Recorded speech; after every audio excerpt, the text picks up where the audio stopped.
परवेज डाक ने जनवरी 2011 में तैयार की थी लैला की हत्या की साजिश। स्विमिंग पूल के बहाने जेसीबी मशीन से खोदा था गड्ढा।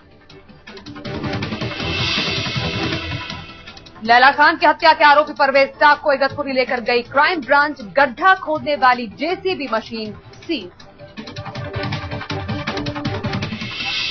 इगतपुरी में एक घाटी से पुलिस ने बरामद की लकड़ी की 2 छड़ें। पुलिस का दावा हत्याकांड में हुई इस्तेमाल।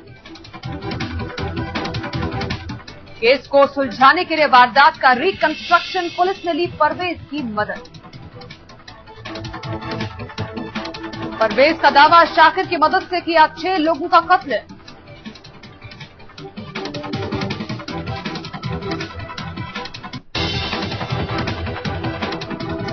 लैला के पिता नादिर शाह ने खटखटाया बॉम्बे हाईकोर्ट का दरवाजा। लैला मर्डर केस की जांच सीबीआई से कराने की मांग। क्राइम ब्रांच की जांच पर नहीं है पटेल को भरोसा। क्राइम ब्रांच के एक अधिकारी के खिलाफ की विभागीय जांच की मांग। पाकिस्तान के एंटी टेरर कोर्ट का फैसला। मुंबई हमलों की जांच करने भारत गए न्यायिक आयोग की रिपोर्ट गैर कानूनी। अदालत ने रिपोर्ट को आरोपियों के खिलाफ सबूतों का हिस्सा बनाने से किया इनकार। रिकॉर्ड में भी नहीं किया शामिल। पाकिस्तानी आयोग की रिपोर्ट को महत्व न देने की आरोपियों के वकीलों ने की थी मांग। आयोग के सदस्यों को नहीं करने दी गई गवाहों से चिरह।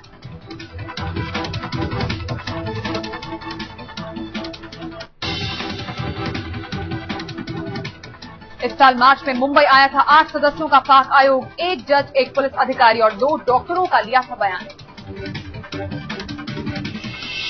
बीजेपी के वरिष्ठ नेता गोपीनाथ मुंडे पहुंचे मातोश्री। उद्धव की तबियत का लिया हालचाल। मुंडे ने कहा उद्धव का बाईपास करवाएं या एंजियोप्लास्टी। ठाकरे परिवार ने नहीं लिया फैसला। उद्धव और राज ठाकरे की कल की मुलाकात पर बोले मुंडे, 2 भाइयों की मुलाकात को राजनीतिक नजरिए से देखना गलत।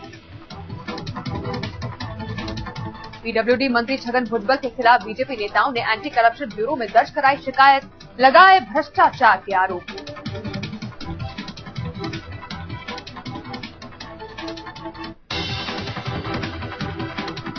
बीजेपी नेता किरीट सोमैया ने कहा नई दिल्ली में महाराष्ट्र सदन की मरम्मत के बहाने भुजबल ने की काली कमाई। भुजबल का आरोपों से इंकार।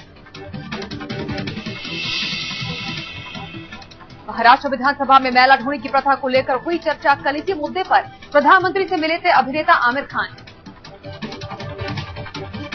मुख्यमंत्री ने कहा मैला ढोने की प्रथा समाज पर धब्बा। महाराष्ट्र में इस अमानवीय प्रथा को खत्म करने के लिए तुरंत कदम उठाएंगे। बीजेपी के पूर्व सांसद और वरिष्ठ नेता बाल आप्टे का मुंबई में निधन। हिंदुजा अस्पताल में हुई मौत।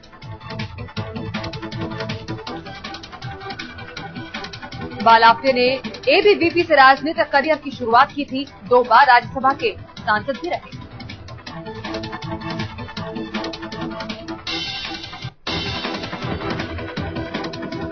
मुंबई की पानी वाली बाई मृणाल गोरे का 83 साल की उम्र में निधन। जिंदगी भर गरीबों और महिलाओं के हक के लिए लड़ी लड़ाई। झुग्गियों झोपड़ियों को पानी का कनेक्शन दिलाने के बाद मिला पानी वाली बाई नाम। महाराष्ट्र के नेता विपक्ष और लोकसभा सांसद भी रही। महाराष्ट्र के गढ़चिरौली में पुलिस और नक्सलियों के बीच मुठभेड़। किसी के हताहत होने की खबर नहीं। देश भर की तरह महाराष्ट्र पर भी मंडराया सूखे का खतरा। राज्य में सामान्य से 40% कम बरसात।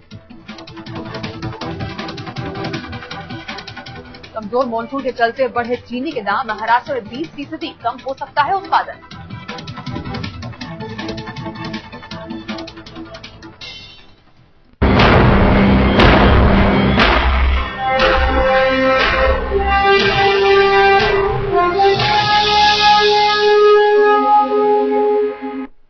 नमस्कार, आप देख रहे हैं मुंबई मेट्रो। मैं हूं स्वाति रायना। क्राइम ब्रांच ने लैला खान मामले में नया खुलासा किया है। परवेज डाक ने लैला और उसके परिवार की हत्या की तैयारी जनवरी 2011 में ही शुरू कर दी थी। हत्या के बाद लाशों को दफनाने के लिए जेसीबी मशीन की मदद से जनवरी में ही फार्म हाउस में गड्ढा खुदवा लिया गया था और अब पुलिस ने इस जेसीबी मशीन को सीज कर लिया है।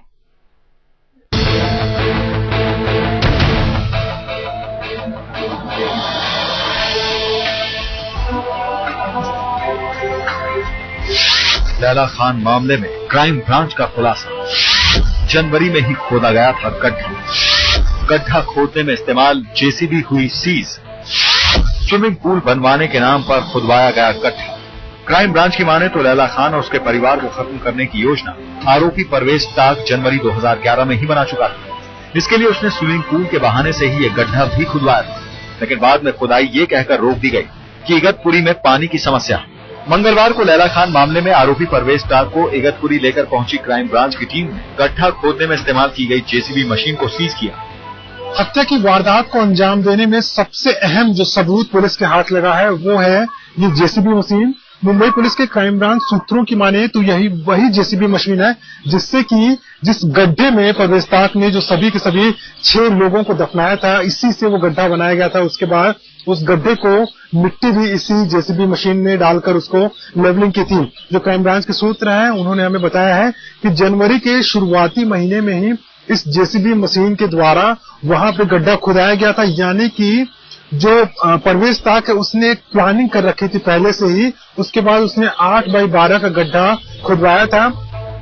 इस केस को सुलझाने के लिए परवेज की मदद से पुलिस ने उस रात की वारदात का रिकंस्ट्रक्शन भी किया। परवेज का दावा है कि उसने सिर्फ एक और शख्स शाकिर की मदद से 6 लोगों का कत्ल किया था। क्राइम ब्रांच की टीम ने हत्याकांड के और सुराग तलाशने के लिए मंगलवार को लैला के फार्म हाउस को एक बार फिर से खंगाला ताकि हत्याकांड को लेकर कोई सुराग मिल सके। क्राइम ब्रांच ने यहां से हत्याकांड को अंजाम देने के लिए इस्तेमाल की गई 2 लकड़ी की छड़ें भी बरामद की। लैला का परिवार यहां कब आया, कितने दिन रहा, इस तरह के सवालों के जवाब जानने के लिए पुलिस ने इगतपुरी के 7 स्थानीय लोगों के बयान लिए। पुलिस के साथ लैला की मां सलीना पटेल का दूसरा पति आसिफ भी था। परवेज आसिफ को लेकर crime branch Ghoti police station भी गई। पुलिस के मुताबिक घोटी से ही परवेज ने लैला की एसयूवी को इगतपुरी से किश्तवाड़ ले जाने के लिए ड्राइवर लिया था। हत्या के बाद परवेज टाक यहाँ पर आया था और उसने यहाँ से जो 2 ड्राइवर थे, जॉली गिल्डर और दूसरे का नाम महबूब, उसे यहाँ से उसने अरेंज किया था और वही स्कॉर्पियो गाड़ी लेकर जम्मू तक गए थे। उसी स्कॉर्पियो गाड़ी में जो लैला खान की बिल्ली थी, मैक्स जिसका नाम था, उसे यहाँ से रवाना किया गया था जम्मू के लिए। पुलिस ने गड्ढा खोदने वाली जेसीबी मशीन के कंस्ट्रक्टर से भी पूछताछ की। इगतपुरी से मिले 6 कंकालों की जांच के लिए पुलिस आधुनिक तकनीकों का सहारा ले रही है। मुनीश पांडे, इगतपुरी, आज तक मौजूद थे। और आज छानबीन जो क्राइम ब्रांच ने की है, क्या लगता है कितना सफल मान रही है क्राइम ब्रांच इसको, और अब इस गुत्थी को पूरी तरह सुलझाने में कितना दूर है क्राइम ब्रांच?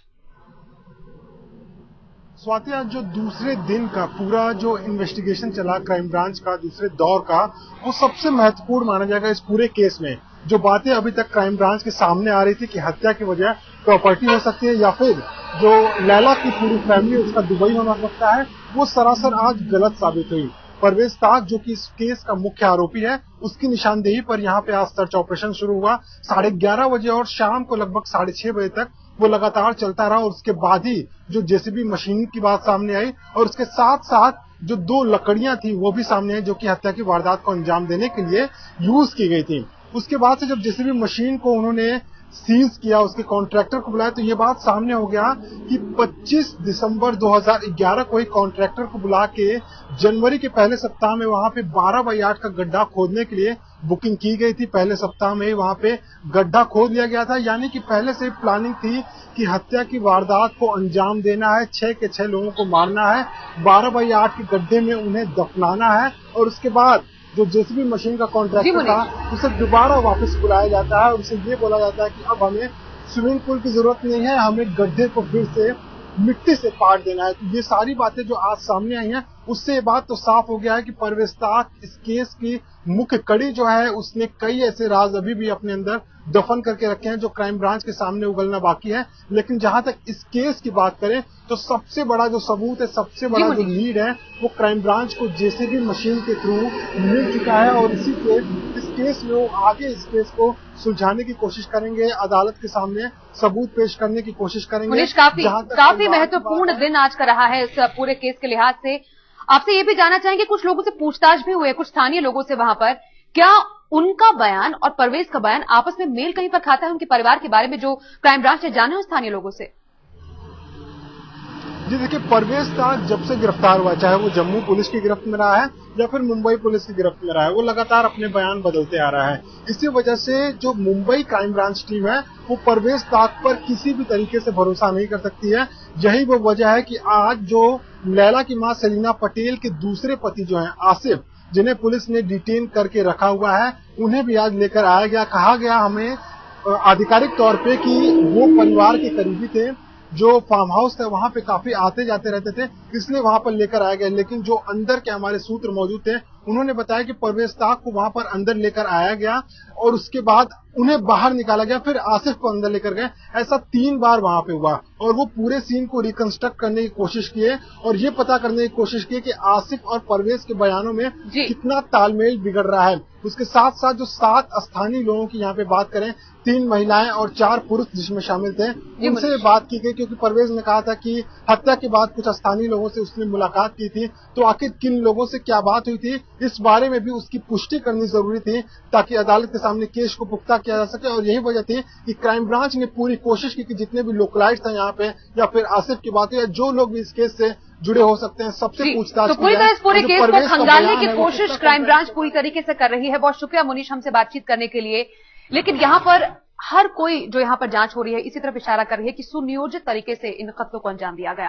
वैसे लैला खान मामले में जांच कर रही क्राइम ब्रांच आज दूसरी बार आरोपी परवेज ताक को लेकर इगतपुरी भी गई, मगर लैला के पिता नादिर पटेल को मुंबई पुलिस पर भरोसा नहीं है।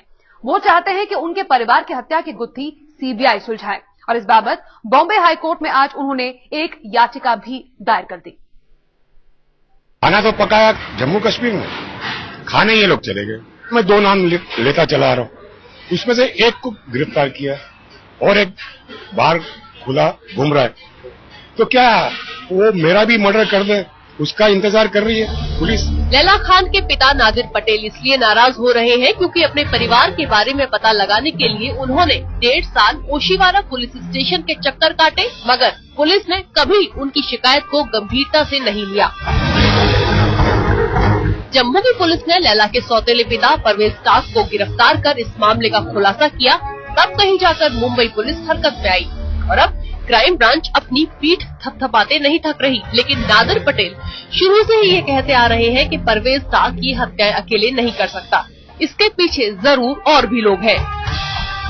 परवेज के बाद इस मामले में अब तक किसी और की गिरफ्तारी नहीं हुई है, इसलिए नादिर को लगता है कि मुंबई क्राइम ब्रांच से ये जांच नहीं हो पाएगी और इस मामले को सीबीआई को सौंपा जाए। यही नहीं, नादिर पटेल के निशाने पर क्राइम ब्रांच के एक अधिकारी संजय मोरे भी हैं। दरअसल संजय मोरे पिछले साल तक ओशिवारा पुलिस स्टेशन में तैनात थे, लेकिन नादिर के मुताबिक उन्होंने मामले की जांच नहीं की। मेरे साथ वो इगतपुरी भी गए, तो तब उन्होंने देखा नहीं कि भाई वहाँ पे खून के दाग लगे हुए हैं, वहाँ पर कुछ और भी हो सकता था। बॉम्बे हाईकोर्ट में दायर अपनी याचिका में उन्होंने ये भी कहा है कि मुंबई पुलिस जबरदस्ती लैला को पाकिस्तानी बता रही है। ये उसकी करोड़ों की प्रॉपर्टी से उन्हें बेदखल किए जाने की कोशिश है। प्रॉपर्टी को अवाम से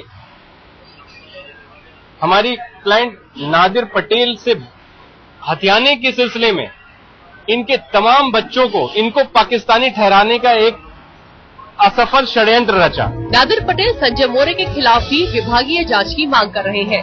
विद्या, मुंबई, आज तक। सावन का महीना है और एक बार फिर देश भर में हरी सब्जियों की कीमत में आग लग चुकी है। हर बार की तरह वजह बताई जा रही है बरसात में सब्जियों की कमी। लेकिन क्या आप जानते हैं कि खेत से शहर आने के बाद सब्जियों पर कदम कदम पर लूट मचती है। आज तक ने मुंबई में इसका रियलिटी टेस्ट किया और आप भी देखिए क्या है महंगी सब्जियों का सच। अगर सस्ती है सब्जियां तो मिलती महंगी क्यों है? महंगी सब्जी का सच, आज तक का रियलिटी टेस्ट।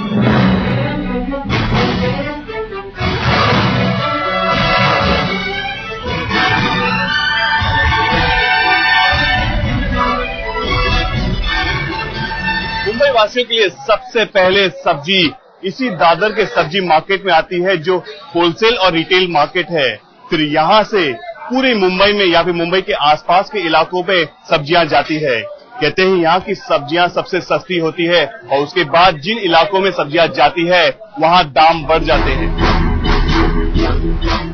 मुंबई का दादर इलाका यहाँ के बाजार में सब्जियां उगाने वाले किसान आढ़तियों को सब्जी बेचकर चले जाते हैं। इस सौदे में किसानों की जेब में चाहे जितना पैसा आए, दादर में हमने सब्जियां खरीदनी चाहिए तो उसका भाव मिला। टमाटर 30 रुपए किलो, बैंगन 20 रुपए किलो, भिंडी 20 रुपए किलो और हरी मिर्च 40 रुपए किलो। इन सब्जियों की कीमत इलाके के हिसाब से कैसे चढ़ती जाती है, ये जानने के लिए हम पहुंचे पाली हिल, एक ऐसा इलाका जहां फिल्मी हस्तियों से लेकर बड़े उद्योगपतियों, अधिकारियों का बसेरा है। और यहाँ हमें रेट मिला। टमाटर 48 रुपए किलो, बैंगन 40 रुपए किलो, भिंडी 60 रुपए किलो, हरी मिर्च 100 रुपए किलो। यकीन कीजिए, दादर की मंडी से निकलकर टमाटर की कीमत में 18 रुपए, बैंगन में 20 रुपए, भिंडी में 40 रुपए और हरी मिर्च में 60 रुपए किलो का इजाफा हो चुका था। दुकानदारों का बहाना है बारिश का मौसम और खरीदारों के पास है अपनी मजबूरी का रोना। और भी महंगाई चढ़ सकती है सर, बारिश होगी तो भी तो नॉर्मल में, बारिश जहाँ होगी तो बहुत तेजी हो सकती है सर। बिल्कुल, बजट इज गॉन, बस्ट। महंगाई इतनी है कि आपके पास कोई ऑप्शन नहीं है? कोई ऑप्शन नहीं, खाना तो पड़ेगा ना। अब आप हिसाब लगाते रहिए कि दादर और पाली हिल के बीच कौन सी बारिश हुई जिसने सब्जियों की फसल को बर्बाद कर डाला। लेकिन चौंकाने वाली ये हकीकत यही खत्म नहीं होती। मुंबई में सब्जियां खरीदार की हैसियत से मिलती हैं। वीरेंद्र सिंह घुनावत, मुंबई, आज तक। क्या पाली हिल के पॉश इलाके में सब्जियां जितनी महंगी होती है, उतनी ही महंगी मुंबई की झोपड़पट्टी कही जाने वाली धारावी में भी है? आप शायद ही समझ पाए होंगे कि हम क्या कहना चाहते हैं, लेकिन आपको दिखाते हैं एक रियलिटी टेस्ट, जिसे देखकर आप आसानी से समझ जाएंगे कि सब्जियों की कीमत का ढुलाई और लागत से कोई लेना देना नहीं है।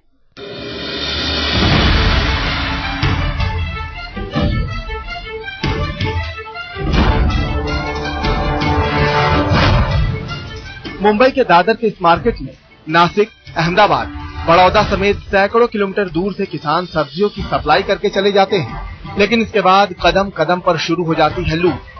दादर से महज 2 किलोमीटर दूर माटुंगा में जब हम सब्जियां खरीदने पहुंचे तो पैरों के नीचे से जमीन खिसक गई, क्योंकि जो टमाटर दादर में 30 रुपए बिकता है वो माटुंगा में 40 रुपए किलो मिलता है। बैंगन का रेट 20 रुपए की जगह 30 रुपए किलो मिला।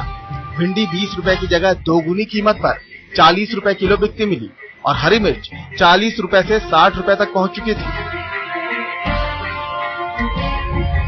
जब दादर से 2 किलोमीटर दूर माटुंगा में सब्जियां दोगुनी महंगी हो चुकी है, तो 4 किलोमीटर दूर धारावी में क्या हाल होगा?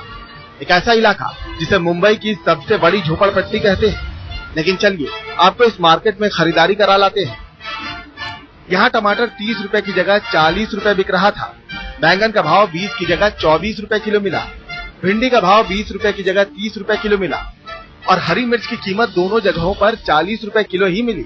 हकीकत आपके सामने है। मुंबई में सब्जियों की कीमत इलाका और खरीदार की हैसियत से तय होती है। इसका तो कुछ हिसाब किताब नहीं है। बाजार का जैसे माल के हिसाब से हम लोग लाते हैं, वैसे हम लोग का बाजार में तो आते रहता है। बाकी नॉर्मल भाव जो हल्का माल है उसका भाव हल्का है, अच्छा माल है उसका भाव ज्यादा है, क्योंकि सैंपल का माल छाट के लेता है ना हम लोग, तो हम लोग तो महंगा ही पड़ता है। खर्चा तो आता ही है ना। अभी गाड़ी के बाद हमारे लिए 1 बोझा उठाए 2 बोझा, उसको 50 रुपए देना ही देना है। सर खाली 2 रुपए का फर्क गिरता है। वहाँ पर जाने के लिए 20 रुपए 25 रुपए खर्चा है, पर यहाँ पर है ना उससे 2 रुपए से ज्यादा पड़ते हैं। दादर से लाने में कुछ हर्ज नहीं, पर जाने आने के ट्रेवलिंग में उतना ही पैसा जाता है। इसकी वजह से यही पर मार्केट में हम लोग खरीदी करते हैं। अब आप खुद ही बताइए, इन सब्जियों के दाम कौन बढ़ा रहा है? जो सब्जियां किसान अपनी खेत में पैदा करता है वो कौड़ियों के दाम में बेचकर चला जाता है और दुकानदारों के हाथ में आते ही वही सब्जियां बेशकीमती हो जाती हैं। किसान लूट रहा है और दुकानदार लूट रहे हैं, लेकिन इन पर अंकुश लगाने वाला कोई नहीं। इस कहानी के जरिए आज तक आपको ये बताने की कोशिश कर रहा है कि जिन सब्जियों को खरीदने के लिए आपके पसीने छूट जाते हैं, वो सब्जियां सिर्फ महंगाई के बढ़ने से और बारिश के न होने से महंगी नहीं हो रही है, बल्कि सब्जियां महंगी कुछ लोगों की बदमाशी से भी हो रही है, जिन पर न ही राज्य सरकार का कोई कंट्रोल है और न ही केंद्र सरकार का। वीरेंद्र सिंह घुनावत, मुंबई, आज तक।